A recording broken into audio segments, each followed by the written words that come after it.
वंदे पुरुषोत्तम परम पूज्यपाद प्रधान आचार्य श्री श्री बड़दा, जिनका जीवन ठाकुर जी से परिपूर्ण होके चरित्रगत था। जिस तरह की परम भक्त हनुमान के जीवन में भगवान राम की प्रतिष्ठा ही एकमात्र व्रत था, उसी तरह श्री श्री बड़दा ने श्री श्री ठाकुर को सिर्फ पिता के रूप में ही नहीं बल्कि इष्ट के रूप में पूजकर इष्ट स्वार्थ व इष्ट प्रतिष्ठा का जीवंत रूपायण इस प्रकार से किया कि आज भी वह चिरकाल ही इष्ट प्रेम का प्रेरणादीप सभी भक्तों के अंदर प्रज्वलित होता रहेगा। परम प्रेम ने अपनी वाणियों में जो कुछ भी कहा है एक मनुष्य के लिए, वह सब कुछ श्री श्री बड़दा में जन्म से ही चरित्रगत था। तभी तो वे सत्संग जगत के प्रथम प्रधानाचार्य हुए। श्री श्री ठाकुर ने कहा है कि मैं इस बार इतना सब कुछ देकर जा रहा हूँ कि आगामी 10,000 वर्षों तक और किसी चीज़ की जरूरत नहीं पड़ेगी। इसके पीछे सबसे बड़ी बात यह है कि इस पृथ्वी पर आचार्य की परंपरा की शुरुआत की, ताकि दीक्षा के समय जो भक्ति रूपी दीपक हम अपने अंदर जलाते हैं वह आचार्य का सानिध्य लाभ कर सदैव जलता रहे। क्योंकि आचार्य होते हैं आचरण सिद्ध। इस तरह आचार्य को वहन करते हुए हम उस पुरुषोत्तम को हजारों वर्षों तक बिना किसी विकृति लाए वहन कर चलते रहें। इसका वास्तविक रूप वर्तमान में सत्संग जगत में प्रत्यक्ष रूप से साफ साफ दिखाई दे रहा है और आगे भी दिखाई देता रहेगा।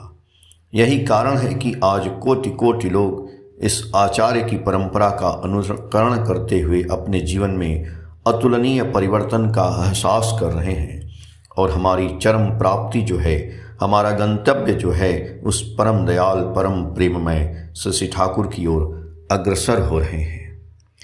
श्री श्री बड़दा कह रहे हैं कि साधारणतः हमारे अंदर यह प्रश्न रहना उचित है कि हमने क्यों जन्म लिया है, हम क्या चाहते हैं।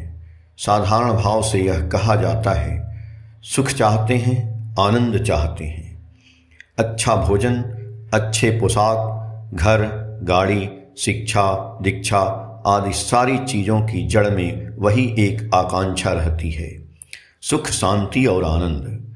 हम निर्मल आनंद उपभोग करना चाहते हैं। यह निर्मल आनंद कैसे मिलेगा? जो आनंद स्वरूप हैं, जो आनंदमय हैं, उन्हें पाने पर निर्मल आनंद मिल सकता है। उन्हें पाकर मनुष्य की न कोई दूसरी चाह रहती है और न कोई प्राप्ति बाकी रहती है।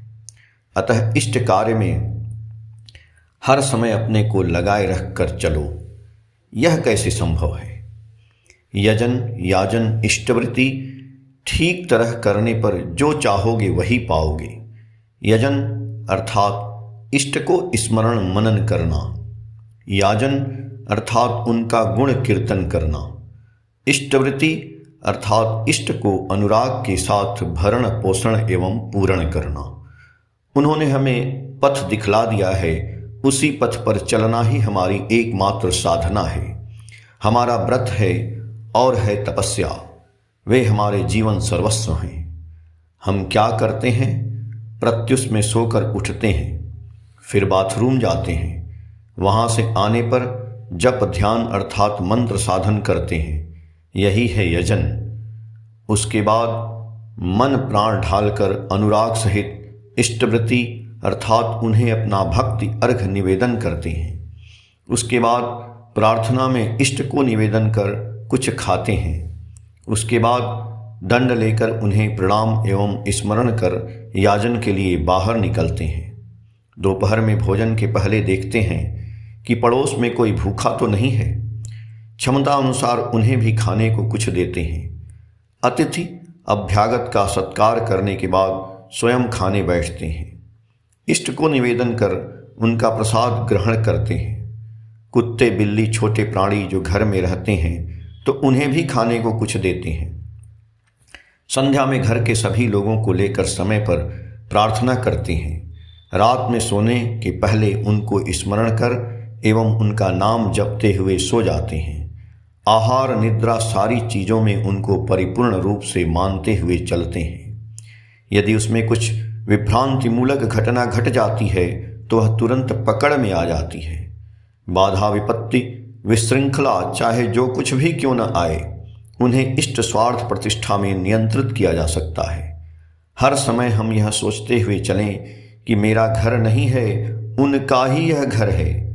कहने का मतलब यह है कि इष्ट के अनुशासनवाद को हर समय पूर्ण रूप से मानकर चलना ही हमारी साधना है।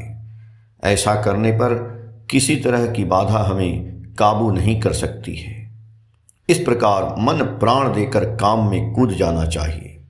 आत्म केंद्रिकता रहने पर हम विभ्रांत होते हैं, मगर इष्ट केंद्रिकता रहने पर इष्ट स्वार्थ प्रतिष्ठा का सहज बोध पनपता है। इससे विश्वास पैदा होता है। अपने को हर समय सेवक के रूप में मानकर परिचालित करना चाहिए। उनकी सेवा में अपने को उत्सर्ग करने पर किसी को छोड़ नहीं सकते हैं। मैं उनका हूँ, इसीलिए सबका हूँ। यदि उनके नहीं हो सके तो किसी के नहीं हो सके। ऐसी बुद्धि न हो तो प्रवृत्ति के मार्ग पर भटकोगे। उनके प्रति प्रेम तथा लगन रहने पर भला बुरा सब पकड़ में आता है, आसानी से समझ में आ जाता है, दृष्टि सजग रहती है। प्रेम नहीं रहने पर मनुष्य ही क्यों, कुत्ते बिल्ली जंतु जानवर यहाँ तक कि कीड़े मकोड़े तक उसके निकट जाना नहीं चाहते, दूर चले जाते हैं। 7 दिसंबर 2016, पेज संख्या 5। जय गुरु।